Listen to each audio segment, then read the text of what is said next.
Hello everyone, very good morning and जय Hind. Friend, स्वागत है आप सभी का एक बार फिर से मेरे YouTube channel the world affair GS में। फ्रेंड, 10 जुलाई 2023 की डेली करंट अफेयर्स के इंपॉर्टेंट प्रश्नों के साथ शुरू करते हैं आज का वीडियो। बने रहिए अंत तक। दोस्तों, ये रहा पहला प्रश्न। अंतर्राष्ट्रीय टेनिस महासंघ द्वारा सर्वोच्च सम्मान फिलिप चैट्रियर अवार्ड 2023 से किसे सम्मानित किया गया है? तो दोस्तों, अंतर्राष्ट्रीय टेनिस महासंघ यानी इंटरनेशनल टेनिस फेडरेशन द्वारा सर्वोच्च सम्मान फिलिप चैट्रियर अवार्ड 2023 से किसे सम्मानित किया गया है? तो वह है दोस्तों बेल्जियम की टेनिस खिलाड़ी जस्टिन हेनिन, यानी बेल्जियम देश की टेनिस खिलाड़ी हैं जस्टिन हेनिन। इनको ही आईटीएफ द्वारा सर्वोच्च सम्मान फिलिप चैट्रियर अवार्ड 2023 से सम्मानित किया गया है। तो बता दें, जस्टिन हेनिस, इनके द्वारा दोस्तों 4 बार फ्रेंच ओपन, 2 बार यूएस ओपन, 1 बार ऑस्ट्रेलियन ओपन का खिताब इन्होंने जीता है। वहीं 2 बार दोस्तों यह विंबलडन की उपविजेता भी रही हैं। इन्होंने दोस्तों 2004 ओलंपिक एथेंस खेलों में दोस्तों गोल्ड मेडल जीता था। ध्यान रखें, बेल्जियम की टेनिस खिलाड़ी जस्टिन हेनिन, इनको ही आईटीएफ द्वारा सर्वोच्च सम्मान फिलिप चैट्रियर अवार्ड 2023 से इनको सम्मानित किया गया है। बढ़ते प्रश्न नंबर 2 पर। दोस्तों, वर्ष 2023 के लिए समय पर भुगतान श्रेणी में जैम पुरस्कार किसे प्राप्त हुआ? तो यानी जैम की बात की जाए, गवर्नमेंट ई मार्केटिंग, तो वर्ष 2023 के लिए समय पर भुगतान श्रेणी में गवर्नमेंट ई मार्केटिंग पुरस्कार किसे प्राप्त हुआ? तो यह दोस्तों एनएलसी इंडिया लिमिटेड, कोयला मंत्रालय के अधीन एक नवरत्न कंपनी है एनएलसी इंडिया लिमिटेड। इनको ही दोस्तों समय पर भुगतान श्रेणी में वर्ष 2023 के लिए जैम पुरस्कार इनको प्राप्त हुआ है। अगला प्रश्न नंबर 3। राज्यों और केंद्र शासित प्रदेशों के लिए प्रदर्शन ग्रेडिंग इंडेक्स पीजीआई यानी परफॉर्मेंस ग्रेडिंग इंडेक्स किसने जारी की है, जो राज्य केंद्र शासित प्रदेश स्तर पर स्कूल शिक्षा प्रणाली के प्रदर्शन का आकलन करता है? तो दोस्तों, यह की गई है शिक्षा मंत्रालय, यानी मिनिस्ट्री ऑफ एजुकेशन द्वारा ही राज्यों और केंद्र शासित प्रदेशों के लिए प्रदर्शन ग्रेडिंग इंडेक्स जारी किया गया है, जिसका उद्देश्य इस केंद्र और राज्य और केंद्र शासित प्रदेश स्तर पर स्कूल शिक्षा प्रणाली के प्रदर्शन का आकलन करना है। तो ध्यान है, मिनिस्ट्री ऑफ एजुकेशन द्वारा। बढ़ते हैं प्रश्न नंबर 4 पर। हाल ही में किसे यूके इंडिया अवार्ड में ग्लोबल इंडियन आइकॉन के रूप में नामित किया गया है?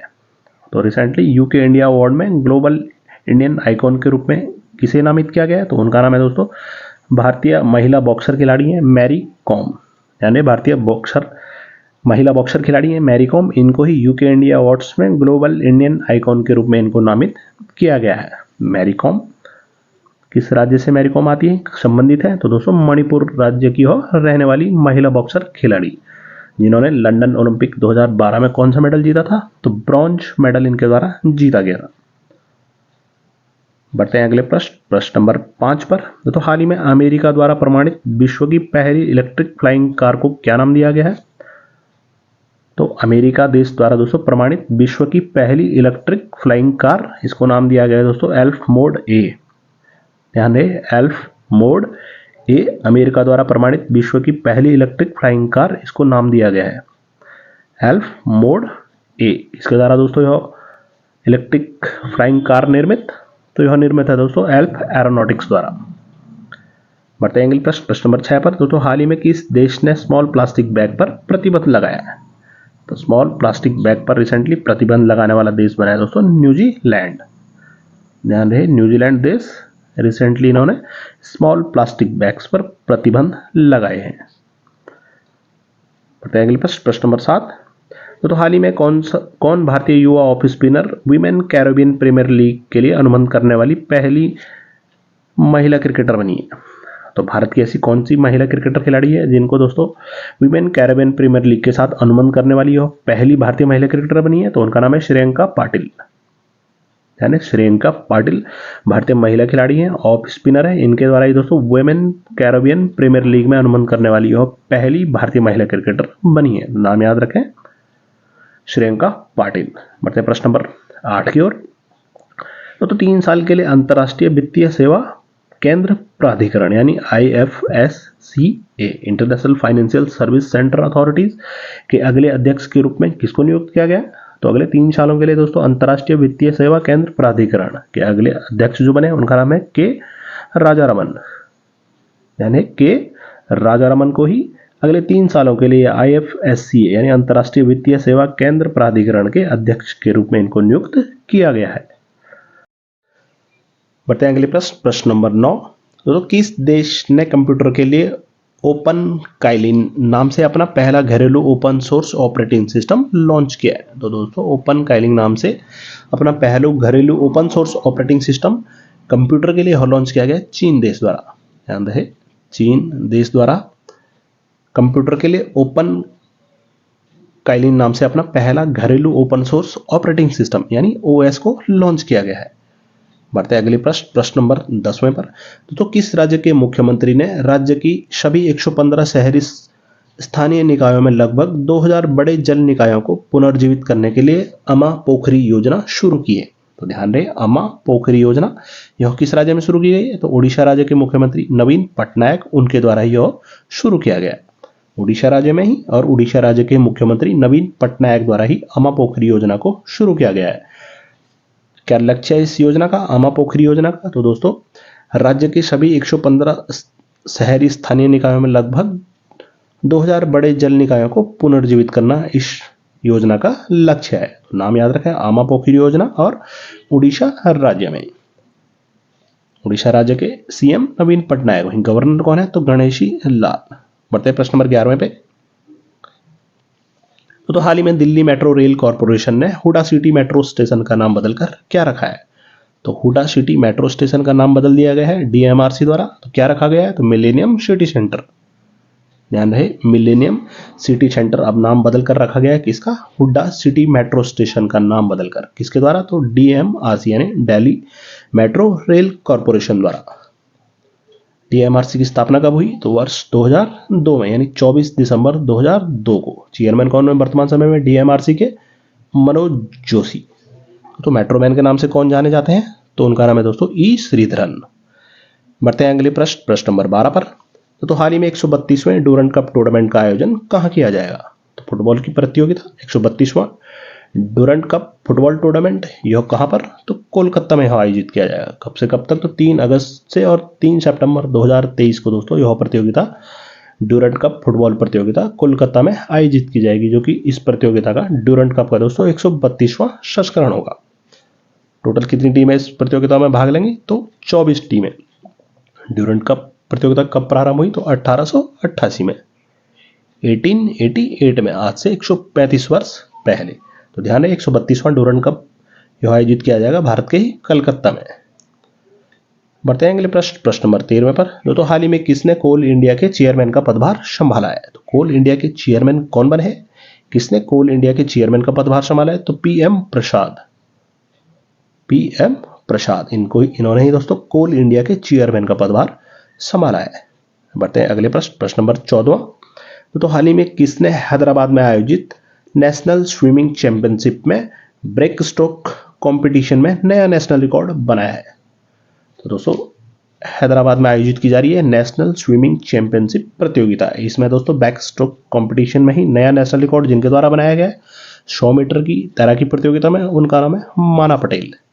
यानी माना पटेल गुजरात से आती है। माना पटेल, इन्होंने अपना ही नेशनल रिकॉर्ड तोड़ा 100 मीटर की बैक स्ट्रोक कॉम्पिटिशन प्रतियोगिता में। माना पटेल द्वारा ही अपना ही नेशनल रिकॉर्ड। पहले क्या टाइमिंग थी इनके द्वारा 100 मीटर के लिए? तो 1.04.33 सेकंड, यानी 1 मिनट 4.3 सेकंड। वही अब इनके द्वारा नया नेशनल रिकॉर्ड तो 1 मिनट 3.48 सेकंड का समय लेकर माना पटेल ने दोस्तों 100 मीटर ब्रेक स्ट्रोक कंपटीशन में नया नेशनल रिकॉर्ड बनाया है। कहां पर यह प्रतियोगिता आयोजित की जा रही? तो हैदराबाद में। बढ़ते हैं अगले प्रश्न नंबर 15वें पर। तो हाल ही में बिहार राज्य में हुई पक्षी गणना में पक्षियों की कितनी प्रजातियां पाई गई है? तो बिहार राज्य में पूछ लिया जाए तो किस राज्य में दोस्तों रिसेंटली पक्षियों की गणना हुई है? तो बिहार राज्य में।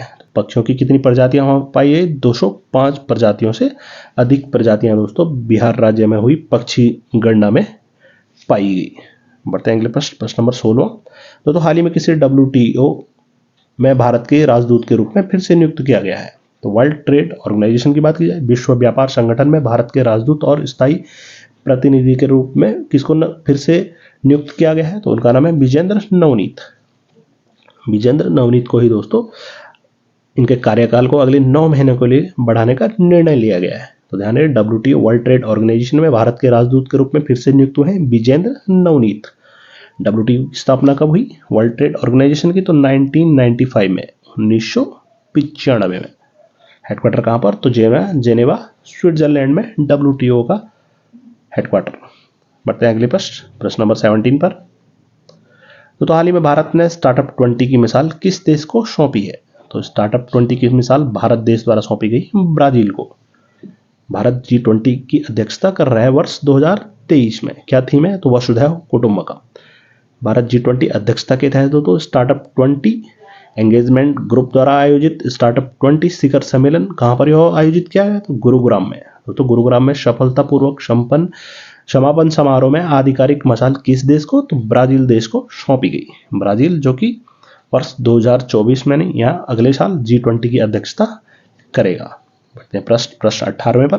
तो हाल ही में किस राज्य ने प्रधानमंत्री जन आरोग्य योजना के तहत बीमा योजना की राशि दोगुनी की है? तो कौन सा राज्य है जिन्होंने प्रधानमंत्री जन आरोग्य योजना के तहत बीमा योजना की राशि को दोगुना किया है? तो गुजरात राज्य।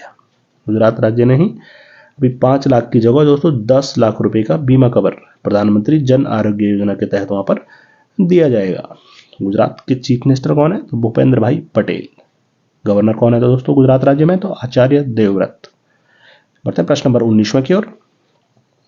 तो हाल ही में किस देश के जंजीबार शहर में भारत का पहला IIT कैंपस स्थापित किया जाएगा? तो दोस्तों भारत जंजीबार शहर यह कहां पर है? तो तंजानिया देश में। तो जंजीबार शहर में ही भारत का पहला IIT कैंपस स्थापित किया जाएगा, यह तंजानिया देश में। कौन से IIT द्वारा? तो दोस्तों ध्यान है IIT मद्रास द्वारा। IIT मद्रास द्वारा ही भारत देश से बाहर अपना पहला कैंपस तंजानिया देश में, तो तंजानिया देश के जंजीबार शहर में ही IIT मद्रास अपना कैंपस स्थापित करेगा। प्रश्न नंबर 20 और आज का अंतिम प्रश्न दोस्तों, हाल ही में किस देश ने उविनाश ज्वालामुखी के कारण 60 दिनों के लिए इमरजेंसी की घोषणा की है? तो कौन सा देश है जहां पर उविनाश ज्वालामुखी में विस्फोट हुआ है जिसके कारण अगले 60 दिनों के लिए इमरजेंसी की घोषणा की गई है? तो ध्यान दें, वो है दोस्तों पेरू देश।